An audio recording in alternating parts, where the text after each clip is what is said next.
वर्षा होती है, शब्द के द्वारा कलह पैदा होता है, वचन के द्वारा ये सब होता है। इसी प्रकार इसी वचन से यदि हम खान पान के माध्यम से अपवित्र भावों को हृदय में पहुंचाएंगे तो अपवित्रता कैसे आएगी, तो राक्षसी वृत्ति रहेगी। इसलिए बताया कि दया करना एक परम धर्म की बात बताई है। दया धर्म को रोक लो, ये पेड़ है दया रूपी धर्म, इस पेड़ को आप लगा दो, सत्य से बंध तो जाए, ये सत्य के द्वारा इसकी वृद्धि होती रहेगी। मतलब आप सत्यता के साथ में जुड़े रहोगे। और सत्य कौन है? सत्य संसार नहीं है, संसार बिल्कुल असत्य है। ब्रह्म सत्यम जगत मिथ्या, संसार ये बिल्कुल दिखने वाला जो दिखाई दे रहा है वो असत्य है। तो जाता को जावण दे भाई, रहता को गहरा को, तन मन वचन ज्ञान दृढ़ करके एक शब्द मुख आंखों। महापुरुषों ने विचार करके ये बात बताई कि एक ही निश्चयात्मक बात बताना है कि जो जा रहा है असत्य है, उसके साथ में आप जुड़ो मती, असत्य के साथ में जुड़ोगे तो आप भी उसी के समान असत्य बन जाओगे। और सत्य को पकड़ लोगे तो सत्य को पकड़ने के बाद में हम कहीं भी जाओ, किसी भी जगह रहो, सत्य के समान हम सदा कायम रहेंगे। ये बाद में आकर के बीच में गड़बड़ी करना ये बहुत बुरी राक्षसी वृत्ति है, याद रखो भाई, अच्छा नहीं काम ये। सत्संग बाद में आवे तो फिर जगह मिले वहां बैठना चाहिए, बैठना आगे चाहते हैं। ये सत्संग की मर्यादा का और दूसरों के शब्दों को सुनने में विक्षेप पैदा करना, ये हत्या की, शब्द की हत्या कहलाती है। सज्जनों, बातें छोटी छोटी बातें सत्संग से, अब यहाँ तो जहाँ सत्संग की बातें सुनने के लिए आए हैं, आगे बैठना चाहते हैं, आना भी लेट चाहते हैं, कहीं घर का काम छोड़ दी जाए वो भी काम करना चाहते हैं पहले वो, और ये बाद में आकर के फिर दूसरों विक्षेप पैदा करना। भाई बैठिए, विचार कर, महापुरुषों ने सब बात बताइए, उठिए विचार कर, बोलिए विचार कर, ज्ञान गुरु मानिए। महापुरुषों ने शब्द कहे भाइयों। अच्छा, तो राक्षसी भाव हमारे हृदय में नहीं पनपे, इसलिए हमें दया धर्म का पालन करना चाहिए। दया का आश्रय रखो, ये सत्य के द्वारा ही बढ़ेगा। सत्य का सहारा रखोगे मतलब जो कुछ संसार दिख रहा है ये संसार के नहीं, इस संसार में हमें उस परमात्मा के भाव को देखना है, संसार को नहीं देखना है। संसार में संसार को हटा करके और इनके परमात्मा भाव को देखना है कि इन सब में परमात्मा विराजमान है और परमात्मा रूप से हमारे सामने मौजूद है। तो इनकी सेवा करना, इनका साथ करना और सद्भाव रखना ये मेरा कर्तव्य है। इस हिसाब से इनके साथ में जुड़े रहेंगे तो ये सत्य के द्वारा वो दया धर्म है वो हमारा बढ़ता रहेगा। दूर करना, अब ये भाव पैदा हो जाए कि संसार में रहते हुए संसार के भाव को दूर कैसे किया जाए, हो नहीं सकता। कम हो, अरे भाई एक कैमरे से फोटो लेते हैं, कैमरे का फोटो आप देखते हो, सामने दिख जाता है जैसे कपड़े पहने हैं, जैसा चेहरा है, जैसा रूप रंग है, वो कैमरे में दिखने लग जाता है। परंतु एक कैमरा वो होता है जिसमें आपका चेहरा बिल्कुल नहीं दिखता।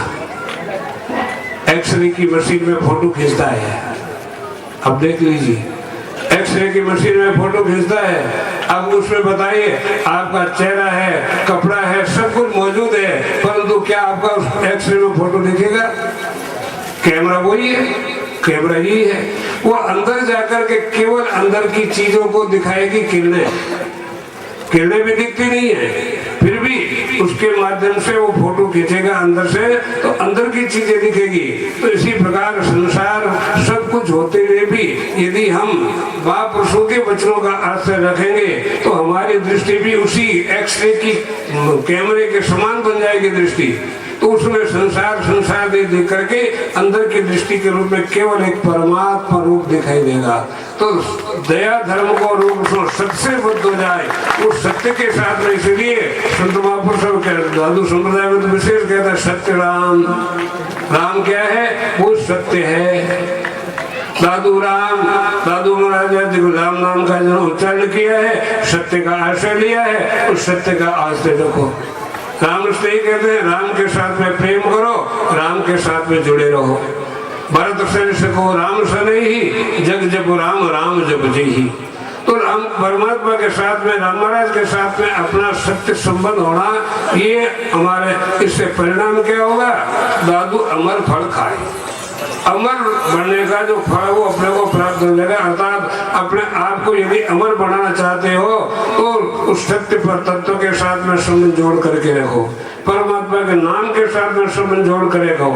इस संसार में जो हम आए तो मनुष्य लोक में, परंतु काम जो करते हैं राक्षसों का, आश्री भाव का काम करते हैं, गंदा खान पान करते हैं, गंदी भाषा बोलते हैं, गंदा व्यवहार करते हैं, गंदी चीज देखते हैं, गंदी बातें सुनते हैं, गंदा ही आचरण करते हैं। ये सब राक्षसी वृत्ति की बातें हैं सज्जनों, ये मनुष्य लोक की बातें नहीं है।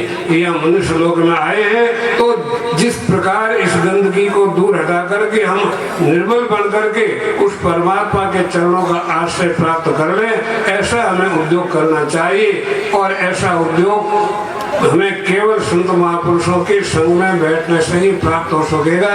किसी बाजार से ऐसा उपाय नहीं मिलेगा, किसी मार्केट में और किसी भी माड़े में ये चीज मिलने वाली नहीं है सज्जन। जहाँ मिल रही है वहाँ हमें दत्त चित्त होकर के पूर्ण मर्यादा के साथ में, पूर्ण समर्पित स्नेह भाव के साथ में जितना भी समय मिल रहा है उस समय को ज्यादा से ज्यादा सद्भाव के माध्यम से रिन्यू करने की कोशिश करनी चाहिए। प्रेमी सज्जनों, बड़ी महापुरुषों की कृपा हुई। यहाँ पर दादू वाणी का सत्संग प्रवचन का जो सुंदर आयोजन हुआ, आप सभी ने उसका ज्यादा लाभ लिया और वही आचार्य श्री के माध्यम से, आपके श्रीमुख से, अरे खुदो खुद दादू जी महाराज स्वयं आज विराजमान नहीं है, परंतु उस परंपरा में उसी गद्दी पर जो विराजमान है, उन्हीं के परंपरा के होने के नाते, उन्हीं के स्वरूप में आज साक्षात वे दादू जी महाराज ही महापुरुषों के रूप में विराजमान है। इनके वचनों का यदि हम दादू जी महाराज के वचनों का समान आदर करेंगे तो अवश्य ही हमें, जैसे उनके समय में प्राणियों को शांति मिलती थी, जैसा सद्भाव उनका बनता था, वो अपना भी बन सकता है। इसलिए अवश्य अपने हृदय में महापुरुषों के प्रति श्रद्धा भाव, विनम्र भाव और आदर भाव रखते हुए अपने जीवन को इनके उपदेशों के अनुसार चलाने की चेष्टा करनी चाहिए। सभी संत जनों ने जो यहाँ पर आयोजन किया, आयोजन में आचार्य श्री को बुलाया, संत महात्माओं को बुलाया, आप सब प्रेमी जनों को बुला करके जो एकत्र किया है, इन सब के लिए सभी संत महापुरुषों का बहुत बहुत धन्यवाद। और महापुरुषों के चरणों में वंदन करते हुए बोलिए आनंद कंद भगवान की, श्री दादू जी